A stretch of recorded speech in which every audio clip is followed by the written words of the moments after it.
Hello, everyone closed. The last patient.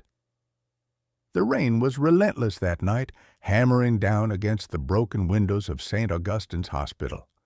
The building had been closed for decades, a shell of its former self, rotting quietly on the edge of town.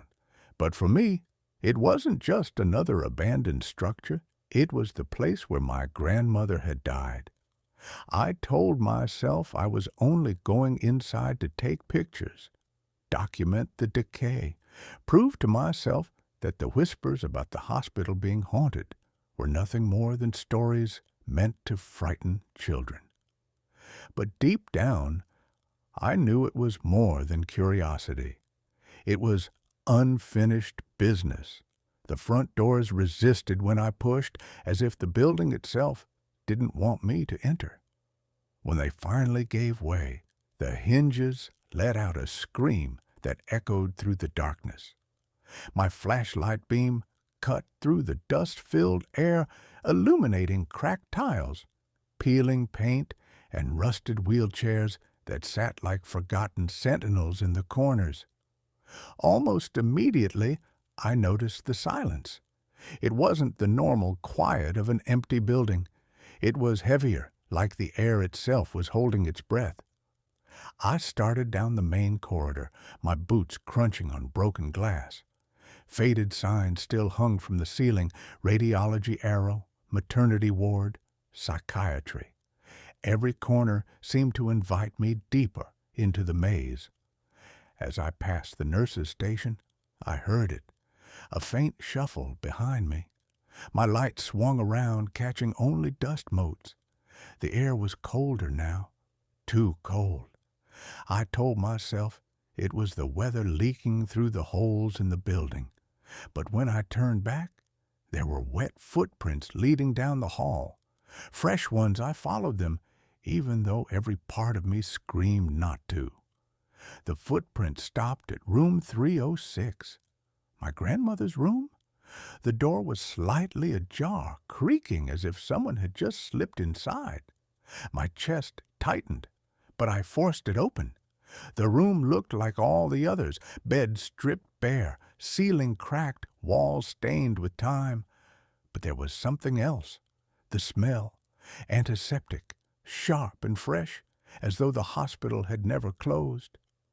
The flashlight flickered. When it came back, the bed was no longer empty. Someone was lying there. I froze, my throat locking shut. The figure was wrapped in a hospital gown, skin pale as wax, lips a faint blue. The face turned toward me, and my blood ran cold. It was my grandmother. "Why did you leave me?" she whispered, though I hadn't been born when she died.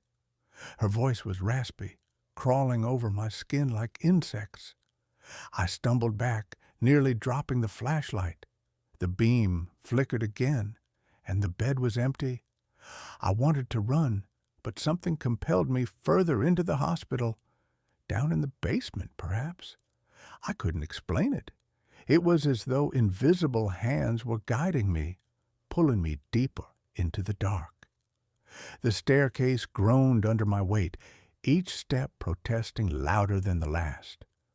The basement door swung open with surprising ease. It smelled of rot and rust. My light revealed rows of gurneys covered in stained sheets. Morgue tags dangled from skeletal feet. I knew I should leave, but as I turned to go, a metallic slam echoed through the hall. The door had shut behind me. That was when the voices began. Whispers filled the air, dozens of them, maybe hundreds, overlapping. Some were crying, others pleading, a few laughing in a broken, jagged way. My light caught movement, shadows peeling themselves off the walls, figures slithering closer. One form stepped forward, a nurse, or something that used to be one. Her cap was tilted, her face a mask of stretched flesh with hollow sockets where eyes should be.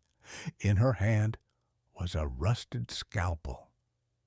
"You're the last patient," she crooned, her voice layered with static, as if it came from an old speaker. The shadows surged, surrounding me, hands grabbing at my arms and legs, cold as ice. I screamed, fighting, but their grip was unbreakable. They dragged me toward an empty gurney, straps dangling like hungry tongues. "No!" I shouted, thrashing. My flashlight rolled across the floor, its beam catching the nurse's face. Her mouth stretched into an impossible grin. They forced me onto the bed. The straps coiled around my wrists and ankles on their own, tightening until my skin burned. The nurse leaned over me, scalpel glinting. "Don't worry," she whispered. "We'll take good care of you, forever." I screamed until my voice shredded, but the hospital swallowed the sound. The last thing I saw before the light finally died was the nurse lowering the blade toward my chest. The next morning, police found my car parked outside St. Augustine's Hospital, the doors still unlocked. My camera was inside, its memory card filled with photos of empty hallways and ruined rooms. Except for the last picture, it showed room 306. The bed wasn't empty. A figure lay there, pale and lifeless. My face